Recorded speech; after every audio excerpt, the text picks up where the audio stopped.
India's #1 news network, and you're watching News 9. English news as it should be.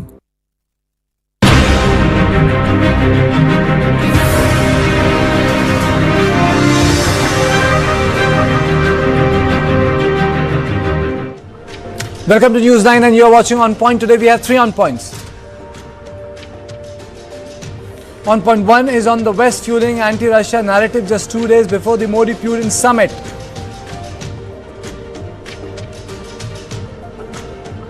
On Point 2 is on the growing menace of GPS spoofing in the Indian airspace.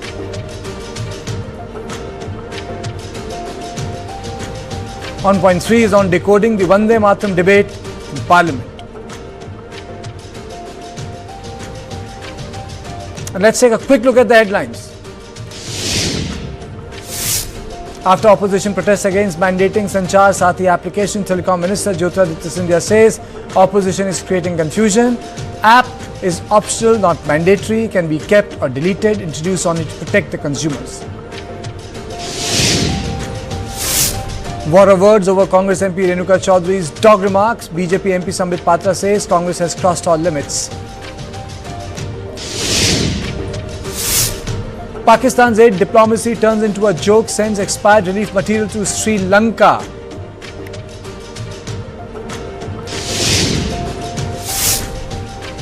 CBFC's green signal for Dhurandhar, says film does not link directly or indirectly to Major Mohit Sharma's life, is a work of fiction. DRDO successfully tests fighter aircraft escape system on rocket sled, validating canopy, severance, ejection sequence and aircrew recovery at Chandigarh facility.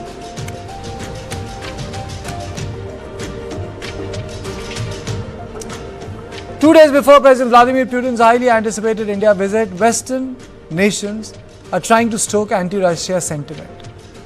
In an opinion article, envoys of Germany, France and UK of India have penned a joint piece to whip up anti-Russia propaganda. The envoys include German Ambassador Philipp Eckermann, France Thierry Matou and British High Commissioner Lindy Cameron. The article expresses ironclad solidarity with Ukraine. It builds a case against Russia and alleges that the President Putin has been stalling and delaying serious peace talks. In a post on social media, senior diplomat Kamal Sibal, former Indian ambassador to Russia and France, has slammed the article. Sibal says that the vicious article against Russia just days before Putin's state visit to India breaches diplomatic norms. It is a diplomatic insult to India as it questions India's close ties with the country.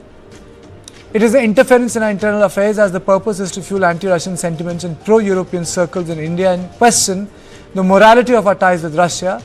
The envoys of these 3 countries are free to make their views known to the MEA in an official démarche, but are not supposed to engage in public grandstanding with an overt propagandist intent. This is consciously doing disservice to our diplomacy and national interest. The propaganda was not limited to the newspaper article. German ambassador to India, Dr. Philipp Eckermann, has said Germany will keep a hawk's eye on Putin's visit to India. When it comes to President Putin, we will follow that visit, of course, closely. It is clear that India has different relations with Russia than the European partners have. I keep saying that if you deal with Russia, every country has their own relationship, but we should not forget that Russia is leading a war that Russia has started, and that should be in the mind of everybody. I know that India has been, the Prime Minister himself has been on the record saying that, this is not an era of war. This war will not be won on the battlefield. He has said that, so I trust that he will also mention that. Let's understand the Russian perspective. According to Russia, Western powers had promised that NATO would not expand eastwards into the territory formerly controlled by the Soviet Union. This was a promise that NATO, backed by the West, failed to keep. In a speech at the Munich Security Conference, Vladimir Putin had accused Western powers of considerably enlarging NATO, most notably with the Baltic countries joining the alliance, asking what happened to the assurances our Western partners made after the dissolution of the Warsaw Pact. The fact is, NATO has not stopped expanding since the fall of the Soviet Union, growing from 17 countries in 1990 to 30 today, several of which were once part of the Soviet-led Warsaw Pact. The attack against Putin and Russia is problematic at many levels. The article does not look at the other side of the story. It alleges that it is Russia that sustains troops in Ukraine, not the other way around. It exposes West's double standards. The West is arming Ukraine and continues to maintain close trade ties with Russia at the same time. EU had a bilateral trade of euro 67.5 billion in goods with Russia in 2024. Speaking in Moscow about Putin's visit to India, Kremlin spokesman Dmitry Peskov said that the Russia-India relationship goes beyond diplomatic protocol and trade ties. He said Russia is proud to have been shoulder to shoulder next to its Indian friends during India's historic growth. Russia and Indian relationship is not just a standard set of diplomatic protocols and trade agreements. It's more of that. It's much more important. Our bilateral relationship rests on a deep historic background of mutual understanding, of partnership. We're proud to have been shoulder to shoulder next to our Indian friends during their historic growth in the most important moments of their history. And at the same time, we are very grateful to India for a very friendly stand nowadays, a very friendly stand towards our country. Now on this issue, I'm joined by Fred Vaya, senior journalist who joins me from Russia, from Moscow. Thank you so much, Fred. Professor Rajan Kumar, Center for Russian and Central Asian Studies from JNU, and Ambassador Veena Sikri. Thank you all of you. Let me straight away go to Moscow. Let me straight away go to Fred Vaya. There are a couple of issues which I'm trying to deal with. One is, why is West trying to fuel anti-Russia sentiments before Putin's visit? Why is India important in this narrative war? Which are the red lines for the Russia that the West has crossed, and what is the Indian role here? Now, to you, Fred, my question is, this unprecedented act of 3 ambassadors writing an article on Putin exactly 48 hours before his visit. Well, there is a general information war going on, and it's reaching a climax right now as these peace talks are underway over Ukraine. So there's amazing amounts of mud being flung back and forth, but at Russia a lot every day. But the issue here that you're asking about is India. Putin is set to go to India in a couple of days, and that's a very crucial summit coming up. India, I mean, even when you leave aside the decades of strong, reliable partnership between Russia and India and the Soviet Union before it, at the present moment, Russia is sketching out a global strategy for its own future, which involves not so much relations with the West anymore. A lot of those they don't presume will ever come back, and strong partnerships with countries of the global South. India is chief among them, and therefore I think that in all propaganda wars, people sense a moment to when a blow can be struck or a charge can be laid, and I think that's what you're seeing happening here. I seriously doubt that it's going to make any difference. That relationship has been through so many storms and historical epochs even. I don't think it's going to falter now. I'm pretty sure that this summit will be positive and strong and constructive. But these are the atmospherics surrounding it that we're talking about. Absolutely. Ambassador Veena Sikri, your opening comments on the 3 ambassadors writing about the article before Putin's visit to India. You think it was in bad taste, interfering in our policies? I think the first point is that the role of an ambassador in India or in any other country, the role of the ambassador is to promote bilateral relations. So the role of the German ambassador, the French ambassador, the British High Commissioner is to promote bilateral relations between India and their respective countries, and in this context to understand the Indian point of view and to explain to us their point of view. So I think Master Sibyl is quite right that if they have any questions on India's views towards Russia or on the Ukraine-Russia conflict, they have to explain it to the Foreign Office, to our Foreign Office. And public grandstanding on this issue does not help the bilateral relations at all, particularly in this case, because everybody is aware that India is playing a very important role in pushing for a solution, in getting together all the sides, in saying that we must have dialogue and diplomacy, and we must bring together all the sides. We know that everybody has been in touch with Prime Minister Modi, whether it's President Zelensky, whether it's President Putin. So all of them are explaining their own points of view, and certainly India is very interested in finding a solution. Now, at the same time, these ambassadors are very well aware of the good relations that India has with Russia. And India can play a role with Russia in finding a solution because of our very good relations with Russia.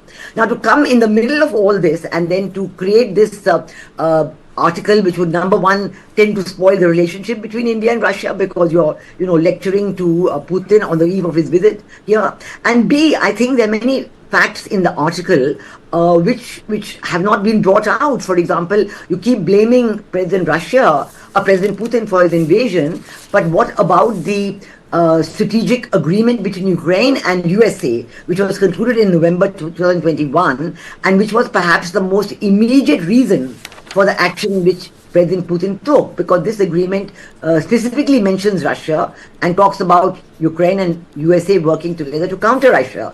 So in addition to all the other red lines, which was about the earlier promise given by the West that NATO would not expand eastward and so on, I think this agreement was very significant.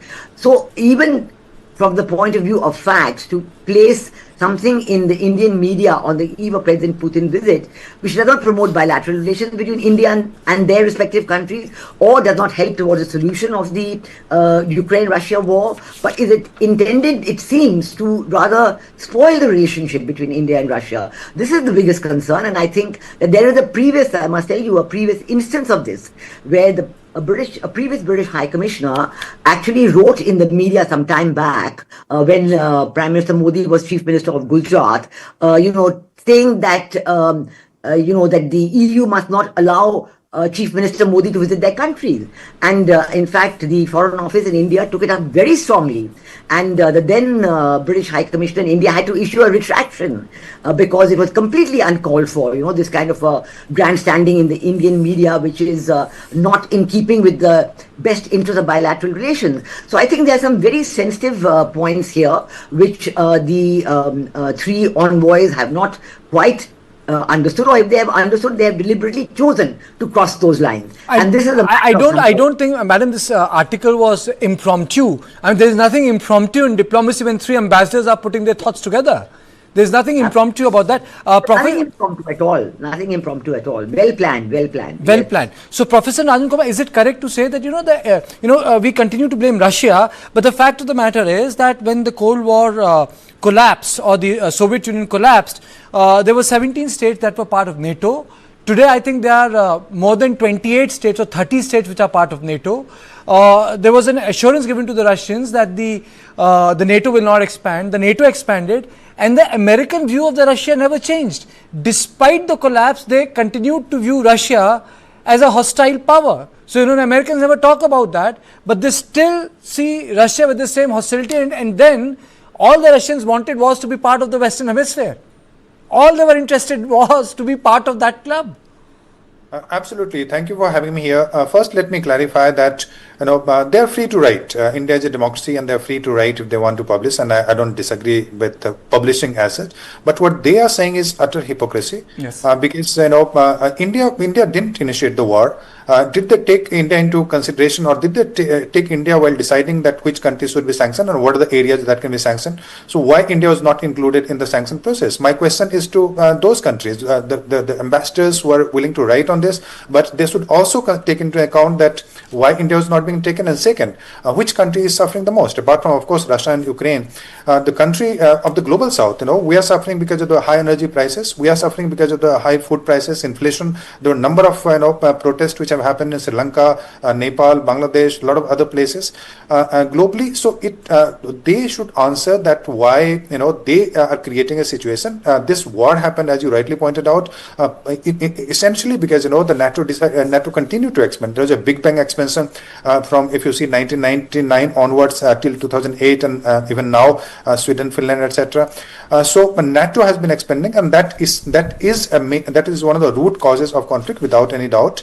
Yes, every country sovereignty is important, and India's position is very clear that sovereignty of a country should be respected. But at the same time, the Western hypocrisy, that is something which India has to. It's like this, not to understand, Professor, that the American military order only has a moral camouflage. I think that's the difference in the great power contest. They only have a moral camouflage. No, but the rest remains the same. There is no morality here. What happened in Afghanistan when the attack happened, and after 20 years they decided to leave suddenly? What happened in Iraq? What happened in Syria? In Syria, the same, ISI and the people who you are inviting to White House. Pakistan sometimes said you are this thing, and then Asim Munir is being invited to White House. So that kind of hypocrisy is unacceptable. And India knows that India's position is very clear. And coming back to the main point, let me tell you why this meeting is important with President Putin with India. Extremely important meeting. First, because President Putin is coming after more than 3 years annual summit meeting. We have with very few countries have this kind of annual summit. Japan is another country. Second, because Trump decided to put the tariff on India. So just imagine that when everything was going well, then Trump decided to put tariff on India. And third, because they decided to sanction, and the peace talks are going on in Florida at this moment. Then it will go to Brussels, and I don't think the way they are doing the peace process, it will not go further, because there are hurdles in Brussels, and it's very likely the kind of agreements which are taking place at the moment, Moscow will not accept that kind of, if they come up with anything which is even similar to NATO or membership, or even something where they say that NATO forces or European forces could be sent to Ukraine, and that is something which will not be acceptable to Russia. So in my view, Russia has its right to protect its territory, its people, and West should also consider that this war started because of the NATO, and they should take some responsibility for that.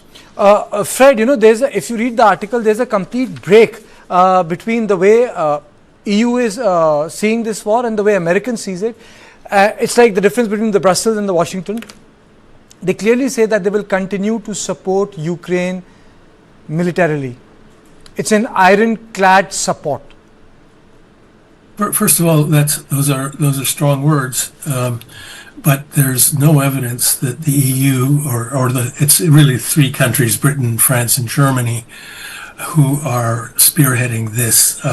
There's no evidence that they can put up the money or the armies or any of the things they're talking about, which they would have to do if they want to impose the peace that they want to do. This negotiation, if you're asking about that, is coming down to basically Russia and the United States. They will mark out the end game of this war, and hopefully it will be soon. And I just want to underscore the point that was made earlier about India's role in framing the peace, not just in pressing for peace, as it has consistently done, but when peace comes, it's going to be incredibly important for the security of the world, for stability, and for a more constructive global order, that countries that have an interest in helping a peace take hold to rebuild the devastated both sides, it will be both sides of Ukraine, and to inject some rationality into diplomacy. For that, India is going to be a central player. Fred, you're talking about the peace. The foundation of peace is as important as peace. No one wants a Treaty of Versailles. No one wants a humiliating peace, as Professor Rajan Kumar wrote in his editorial. So, isn't there the catch lies? The peace should not be humiliating. And I think that Russia, it's been a bitter, destructive war. It's been horrible. But I don't think Russia is pressing a punitive peace on Ukraine. They are granting them, they'll take 20% of their territory, and they weren't even demanding that at the beginning of the war. They will impose some restrictions, neutrality, caps on their military, but all the key things that we from the West should care about: Ukraine's sovereignty, its democracy, its ability to integrate with the West. All those things are preserved under the peace settlement that the Russians are pushing. All the things the Russians say quite clearly that Ukraine can join the EU. It just needs to be neutral between NATO and Russia after everything that's happened, and it does have to give up the territory which the Russians want, I think, to attract Russian speakers, Russian culturally minded, linguistic Russians to a part of Ukraine where they can live in a Russian way. This is not an ideal outcome for a war, but it's far from a Versailles type of peace. Okay, Ambassador Sikri, do you think that Zelensky really underestimated the Russian resolve? Because I think the writing was on the war in 2014 when Barack Obama was the president, and then the Russians took over Crimea, the peninsula.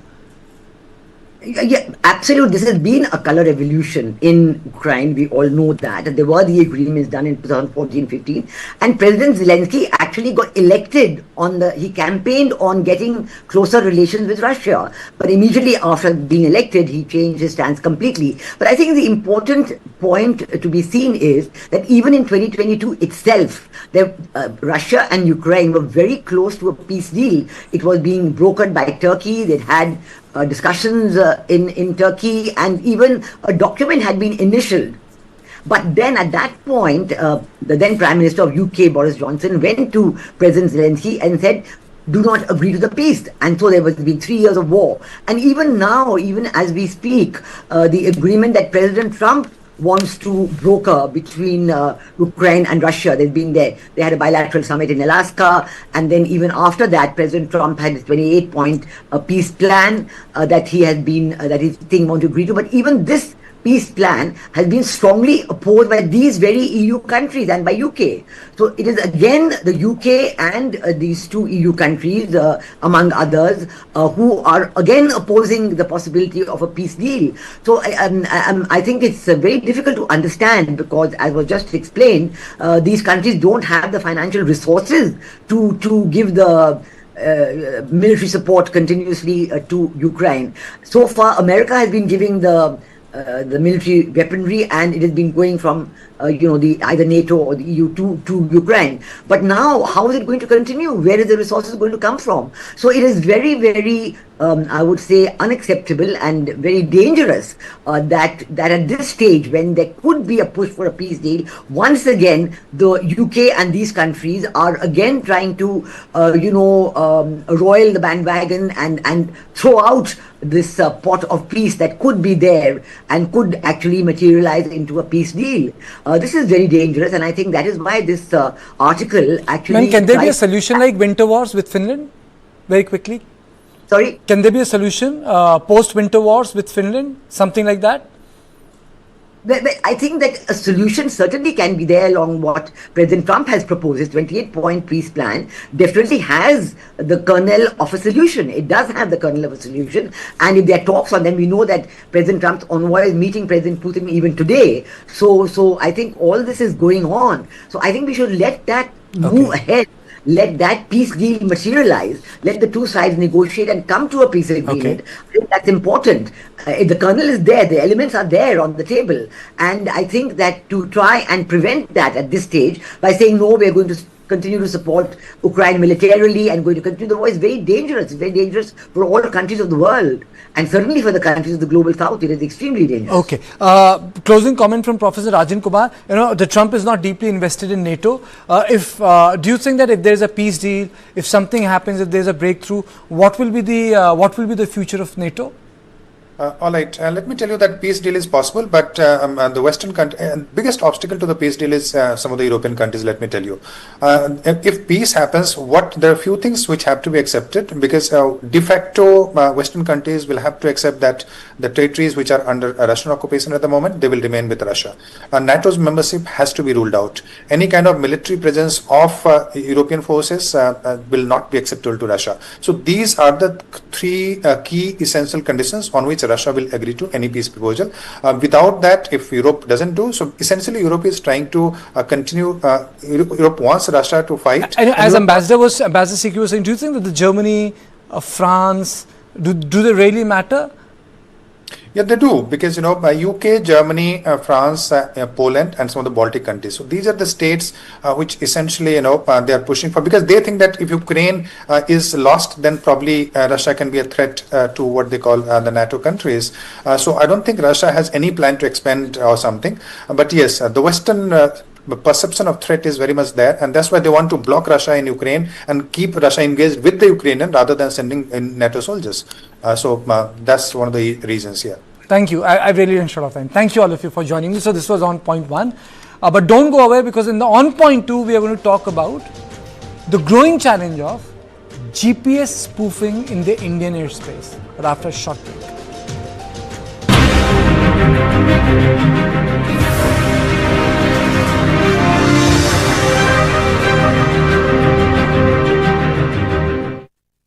₹25 lakh का hospital bill है। इतने पैसे कहाँ से आएंगे? पैसों की चिंता आप मत कीजिए पापा। मैम, सर का हेल्थ इंश्योरेंस क्लेम अप्रूव हो गया है। आप पॉलिसी बाजार पर 0 GST के साथ अब 1 करोड़ का हेल्थ इंश्योरेंस सिर्फ ₹550 महीने से शुरू।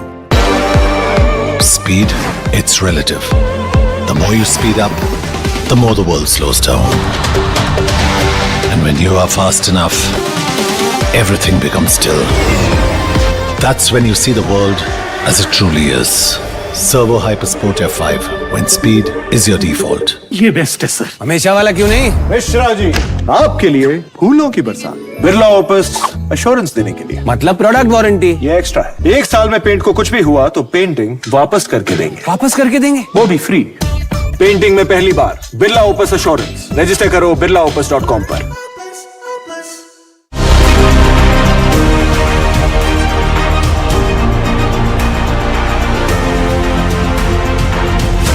Eastern India's first Business and Economy Literature Fest 2025 on 20th and 21st December at Taj Tal Kutir, Kolkata. EIILM Kolkata presents a Business and Economy Literature Fest 2025. Curation and ideation partner Story Nest.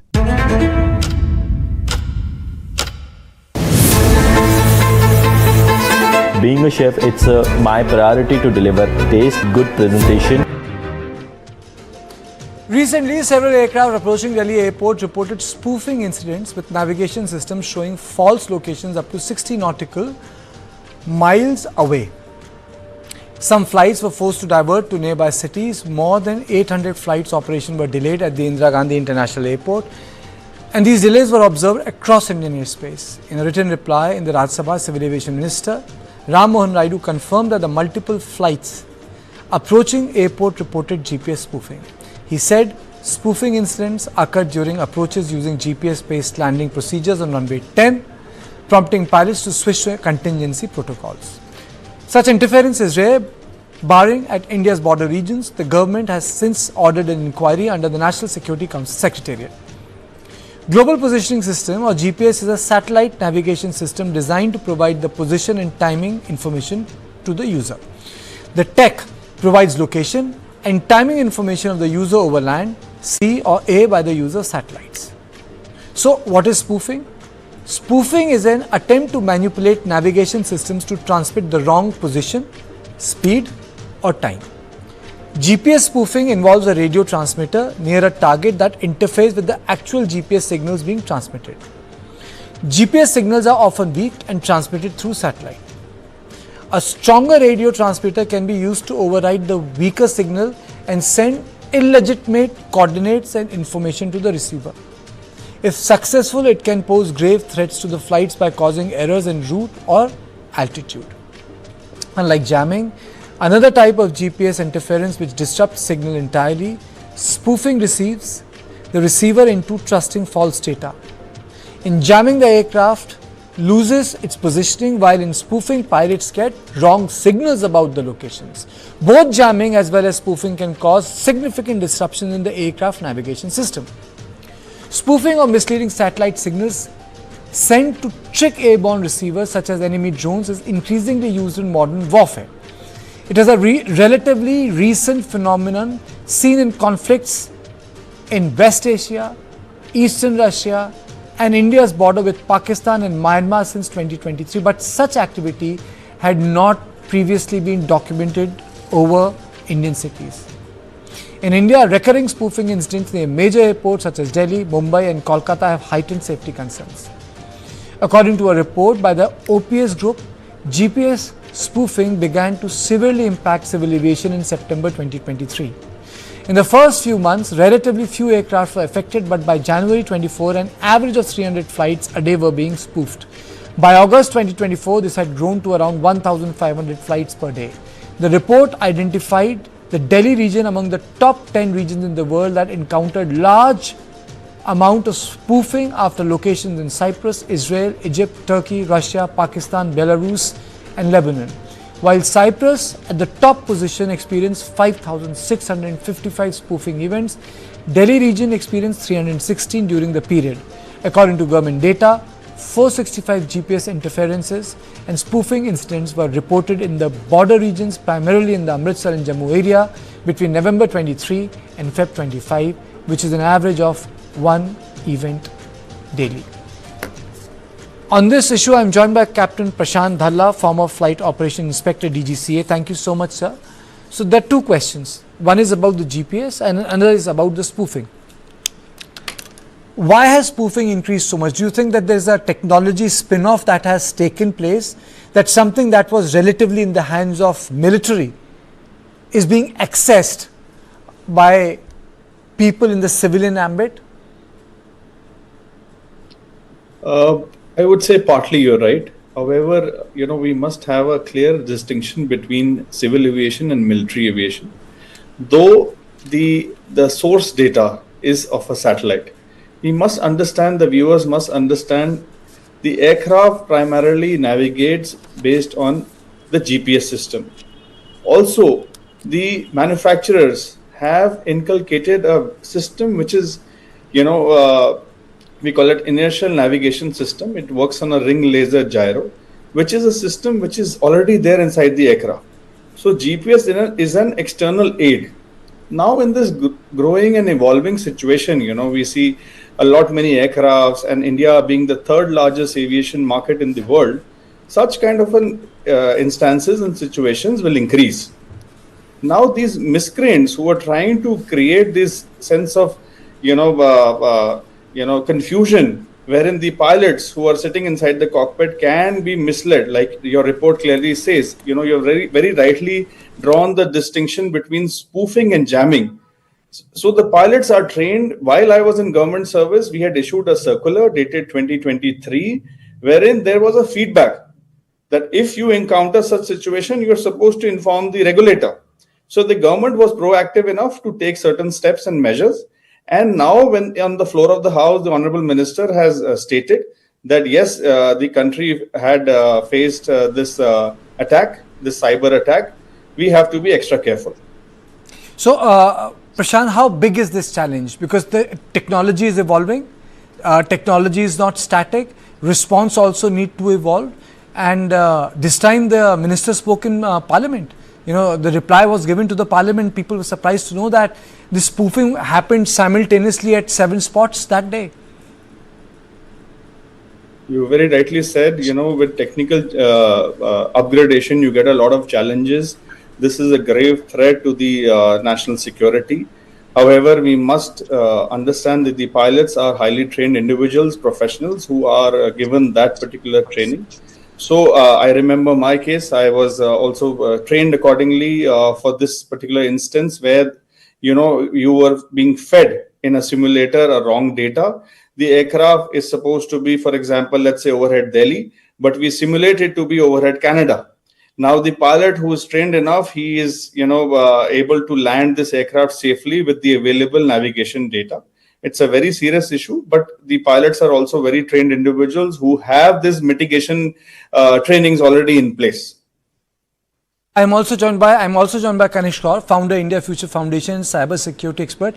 How come these spoofing incidents going up? What I really need to understand is that aircrafts are not 10, 20, 30, 40 years old. We have a long aviation history. How come there's a spurt in spoofing attempts? Why is this happening? So, with the advent of technologies, getting access to that kind of infrastructure to create fake bogies has become relatively easier right now for terrorists. That's made it. Secondly, the aspects with respect to no flying zones, which are to be there around airports, I don't think so that is being followed. Third, with the use of drones and artificial intelligence, you could create fake bogies quite easily. So one has to ensure that the mandate which DGCA has in terms of having no-fly zones is properly followed on ground. And the zones where you find drones operating and then creating fake bogies, or the infrastructure which is set up near the airports, you need to have proper sanity checks to ensure that access is not provided. Because setting up a fake bogie for GPS spoofing is not easy technology. The infrastructure is quite expensive, right? So someone has this kind of infrastructure and then is using technology to his advantage, because the regulation is there. But when it comes to on-ground implementation of the regulation, I don't think so. We have done sufficient guardrails right now across multiple airports in the country. Okay, Kanish, so what are the guardrails? Can you tell me? What are the guardrails which need to be deployed? I think we've got an expert who's on a panel with me. He should be able to articulate it, right? You have specific zones where there should be no drones around. You cannot have surveillance equipment around airports, right? Which could be used for jamming or spoofing. This is mandate as per DGCA. Now, to ensure this mandate is being followed on ground, what is the level of checks and balances which are being followed? That is something that really needs to be looked upon right now. So if someone tries to use technology and then use drones and then use AI and a combination of creating fake bogies, you have to constantly monitor and detect it. So it is the responsibility of the staff which is there responsible for command center operations, safety and security for safe landing. I think they need to have better monitoring equipments on ground, and these monitoring checks have to be constant, right? And they have to work with law enforcement. You made a good point. I'll take this to Captain Prashant Dhalla. You made a good point. If you look at the warfare that's happening across the world, Prashant, if you look at the Delhi blast, you didn't find RDX there. There was no plastic explosive there. These guys were trying to create explosives through what is available in the industrial units or the agricultural units. So the warfare has become hybrid. So even in the aviation technology, you don't need to get a military gear to do this. You can actually outsource your material through Amazon and build something which can be really intrusive and harmful to the aviation sector. So when you were there, attached with DGCA, how did you work on these probabilities, emerging technologies impacting our aviation sector, sir? A very good point. What you raised is, the government establishment always work in a joint committee. We have a wireless monitoring organization. Also, the Ministry of Civil Aviation has a Bureau of Civil Aviation Security.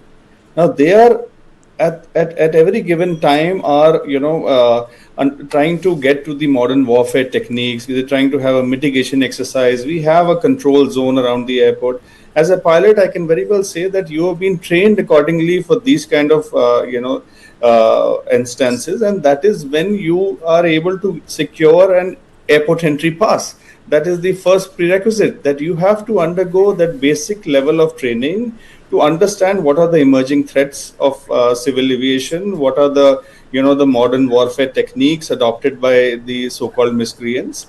And leaving that part behind, I would like to also mention a very important point, that we must understand what are these ground-based installation. We can call it a bogie, But when an aircraft is at 35,000 feet or 40,000 feet, and you are in contact with various satellites, and you're trying to get your position accuracy, up to date, this kind of a fault in the aircraft, or kind of a confusion in the aircraft, can really create a mishap. Having said that, the pilot is also able to understand that, and have a feedback mechanism that, like Kanish has very rightly said, that we must identify that if this particular instance is happening at a particular zone or at a particular level, that fact finding is very much necessary at this stage. That fine. Kanish, your closing comments. Are we prepared? Is India prepared to deal with such crisis? I think we need to do a better job in terms of handing more resilience to make our airports and our air traffic control more resilient to this hybrid warfare, because it's a combination of electronic warfare which is being perpetrated against India. If it can happen at Delhi, it can happen in Bangalore. There is a strong probability that it will happen again. So what are we doing in terms of building up our command and control servers to ensure that there is proper guarding, whether it is physical guarding, whether it is monitoring, whether it is satellite interception, whether it is electronic monitoring? How are our command and control servers, C2 servers, C4I2 systems set up? I think there is a massive level of investment which is required to look at these threats. Okay. Because if we are talking about a pilot and an aircraft, they will not be able to understand whether the signal which is coming, it is from a real one or from a fake one. They ultimately have to apply human intelligence, right? That's why our pilots are so smart. But if there is technology intervention which is happening right now, what are the methods to take them down? Right? So implementing those control plays an extremely important role right now. Given the situation we had during Operation Sindoor or post-Operation Sindoor, we have seen multiple threats being made by our neighbors as well. So we should not take this lightly. Absolutely. We should not take this lightly. Thank you both of you for joining me on this conversation. This was on point 2. But on point 3 is on the Vande Mataram debate, which is finally going to happen in the Parliament on Monday.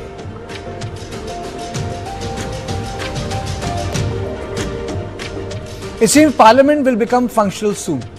Treasury and the opposition have come to a consensus to debate the Vande Mataram issue on Monday and electoral reforms on Tuesday. Now, Vande Mataram debate is something very important. Vande Mataram, which is a national song, mobilized thousands of Indians to fight British colonialism. It was the anthem of the Indian independence. But even today, it is mired in controversy. Its complete rendition was opposed by conservative Muslims, and even today, conservative Muslims in politics are opposed to it. The main reason is the song imagines India as a mother, and the conservatives want to see Bharat through the prism of Vatan. The idea of India is still contested. Now on this issue, I am joined by Bhanu Chandra Nagarajan and Smita Mishra, both who understands BJP, RSS and this larger issue. Let me start with Bhanu and then I am going to go to Smita. Let this conversation be inside out, not verses. There is no verses in the conversation today. So Bhanu, why this Vande Mataram debate is important, that is going to happen? And the same question to Smita. See, that's a fantastic question, Karthikeya. Simply because that is the main question according to me. The details of the Vande Mataram debate is something we can go into detail and it will be debated in Parliament. Why the Vande Mataram debate is something that we have to talk about. See, every generation feels that they are living in the best of times, and their generation is the best generation. We can also rightfully claim that way, because right now India is at a point where we are not just fighting the demons, but we have a real shot at glory. We are actually going to become a $5 trillion economy. We are a technologically very advanced nation. And we are slowly becoming culturally very confident as well, right? So I think if you look at our history, right, the path to freedom, political freedom, cultural freedom, economic freedom, they're all processes. There have been great epochal events for all of this, but it's still a process. For example, take political freedom. 1947 was a pivotal moment, right? We got political freedom from the British, but we immediately had, we decided to follow a democratic method of governance. We had a very progressive constitution to make sure that the political freedoms are not with a select few, but it's very dispersed. And today we have a prime minister from the OBC community, right? Similarly, economic freedom. The epochal event was 1991, but it was not over. We still have many things to do, and the labor reforms that we speak about are part of that, right? So similarly, for cultural freedom, so much was left to the community and society, and politically, in terms of Hindu culture, started gaining hold from the Ram Mandir movement, right? And there was, and it carried on, and politically BJP, which professes cultural nationalism, came to power. Then the Ram Mandir was built, so on and so forth, right? So this is a whole process. And though, like, people like you and me and Smita, we have heard this debate many times, it is important for the next generation to also hear this. Is it also about, Smita, that even in 52, 48, 49 post-independence, the idea of India was being contested. Nehru saw it differently. Other people saw it differently. Some saw this country as a motherland. Other people said, no, we want to treat it like, through the prism of Watan. But the fact of the matter is that there is a view which believes that India is a new country, but it's an old nation. Bharatvash. So, yes. Yes, sir. You want to know about the importance of this time. The importance of Vande Smita, you have to fix your audio. Your audio is, Smita, your audio is breaking. Please fix the audio quickly. Let me go to Bhanu Chandar again. No, your audio is breaking, Smita. Bhanu, can you take this question? Isn't this about the idea of India that was being contested? If you look at the independence session, the Congress, in Jinnah and other people were taking objection to Vande Bharat. It's about imagining your country as motherland. Even today, Madni spoke, on that. So it's about how you imagine your country. Isn't this about that? Oh, absolutely. No question about it. In fact, the 1937 session of the Congress is, I think, what is going to be debated quite a bit, right? Where BJP will claim that Nehru succumbed to the pressure of Jinnah, who had objected to this being the national song. And that thereby he sold out the Hindu cultural interests, and, he was appeasing the Muslims and so on. So it started there, and the Congress will say that it was a collective decision, so on and so forth. But the idea of India has always been contested, and that is why this debate is continuous. Like we can be we have to address the problems of today. We have to prepare for the technology of tomorrow, but we also have to contest the past again and again and again, because that is how the war of mindset is won, right? Like George Orwell said that who controls the past controls the future, and who controls the present controls the past, right? So I think this contestation will continue to happen, and it is very important that we have that as well. So I want youngsters to know that no, we are not like just looking at and keep fighting the demons of the past. It is very important for the future as well, if we have to progress as a confident nation. Smita? Yes. So I hope you hear me now. As I was saying, the importance of Vande Mataram not be underscored enough. And talk about, I'll not call it debate, because in debate you usually have both side and side. I don't dare be for over Vande Mataram. So I would rather pick up discussion more than worse kind of debate. But I think Smita, again, let's take only Smita's voice. I hope the bandwidth will increase, if PCR can just take Smita's voice, because I want Smita's comment, maybe that will, Smita will take your voice, address the question, maybe, the bandwidth will, Smita. Yes, so as I say, Vande Mataram is important every day and should talk about it perhaps a day of week. But the reason we are going to have this discussion, I would not call it today, because in that side, actually challenging. I'm sorry, I'm really sorry, Smita. We'll take you on the phono. Quickly come on the phono, because your voice is again breaking. Bhanu, my question is, do you think that the discussion would resolve the issue, put it at rest, or do you think that older conflicts would come out at play? Yeah, I think this is everything is a mini Samudra Manthan, Kartikeya, everything will come. See, the Prime Minister spoke about getting rid of the Macaulay mindset, right? right. Similarly, we have to get rid of the Raj mindset as well. Which from being rulers, they have to become governors, right? So the Jan Vishwas will, etc., on those lines. So we have to get rid of the Congress mindset as well, which actually, berated anybody that spoke with a bit of cultural depth as backward, right? So I think this reclamation process will happen, and it is important that this churn has happened, and both poison and nectar will come, and the society has to absorb. There is also another thing, there is a great public acceptance for the cultural nationalism, which was not there. It has acquired a political mainstream which was not there in 70s and 80s and 90s. I think the debate on Vande Mataram is also a reflection of that. Oh, absolutely. See, also, as I was reading about Vande Mataram, right, this thread of nationalism, this debate between like being culturally rooted and being liberal, as if it's a dichotomous debate, has been continuing even through our freedom movement, right? So, and there are actually like wings of the liberal wing of the Congress party and the more conservative wing of the Congress party, so on and so forth. So this Vande Mataram, of which a song of which we are celebrating the 150th year, has been sung in many Congress sessions. Like Rabindranath Tagore, who later wrote our national anthem, in fact sang this song as a militant opposition to Britishers in 1901 Congress session, right? So I think we have like a very serious history of this liberal versus conservative. Okay. Like, I mean, putting it very bare bones. One minute. Continued through. One minute. Smita is back. Smita,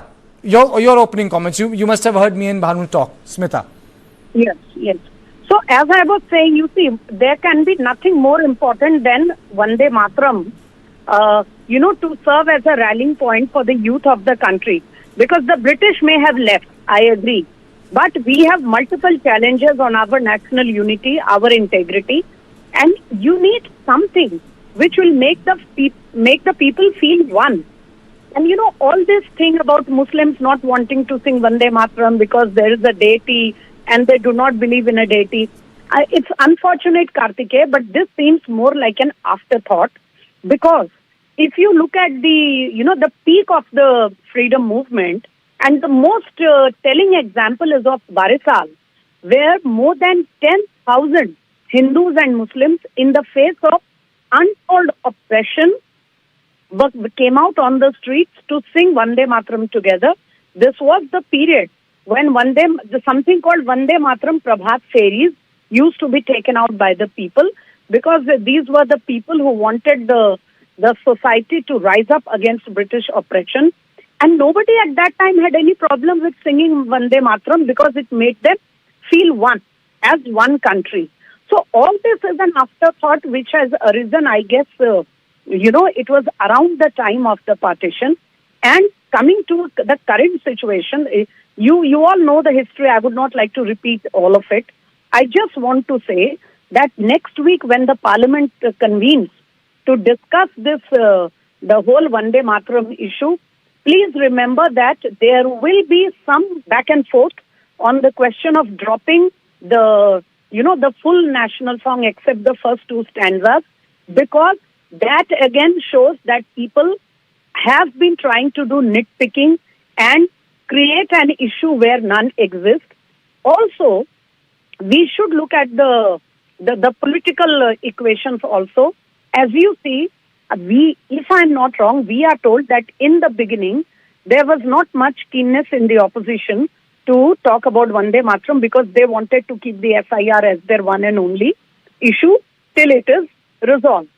But it was Mamata Banerjee, the TMC, which broke ranks, because obviously there are elections pending in Bengal early next year, and Mamata Banerjee could not be seen staying away from a discussion on Vande Mataram, or even to be seen opposing it. So when TMC broke ranks, the others had the rethink, and then they have all agreed. And I do have a feeling that even if there will be opposing views from certain people, perhaps the All India Majlis-e-Ittihadul Muslimin, Mr. Owaisi, or some of the South India parties, they may have some reservations. But all in all, I believe that on this historic occasion of 150 years of Vande Mataram, when it was first published in Bangadarshan, its first time as a publication, at that time it was kind of a poetic composition. From a poetic composition to a kind of a national rallying point, something which almost, electrified the nation in those difficult times. It will be a very helpful discussion, most particularly for what we call these days. You see, the larger issue is what's wrong, Smita? Yes. What's wrong in Smita if the imagination of India is in context of a mother? What's wrong in that? I don't understand. There is Russia, there is Germany, there are all kinds of European countries. They all look upon their nation as a motherland or fatherland. Yes. I think the best emotion a citizen can have towards their country is to look upon the country as a mother, because she is the one who sustains us. I told you, all this debate is an afterthought. When things became us and them kind of a debate, I do hope, because it pains me, Kartikeya, I do hope that when this discussion takes place in Parliament, even if there are some naysayers, some opposing views, the overarching view should be to tell the millennials, the Gen Z, the importance of this song, why it became such a rallying point for the country. Okay. And there was a time when Bhikaji Kama, she hoisted a flag which had Vande Mataram written on it. In Stuttgart. And she did that in Germany. The kind of devotion. Smita, I've really run short of time, and she did that in Stuttgart, and she did that in Germany. It happened in Germany. So it's not as if it was confined to some 4 places here. It happened in, Europe. But thank you, Smita. Thank you, Bhanu, for joining me. There'll be a long discussion. I hope both of you also joins me on the show on Monday. And this is all I had on Point today. I'll see you tomorrow at the same time. Thank you and good night.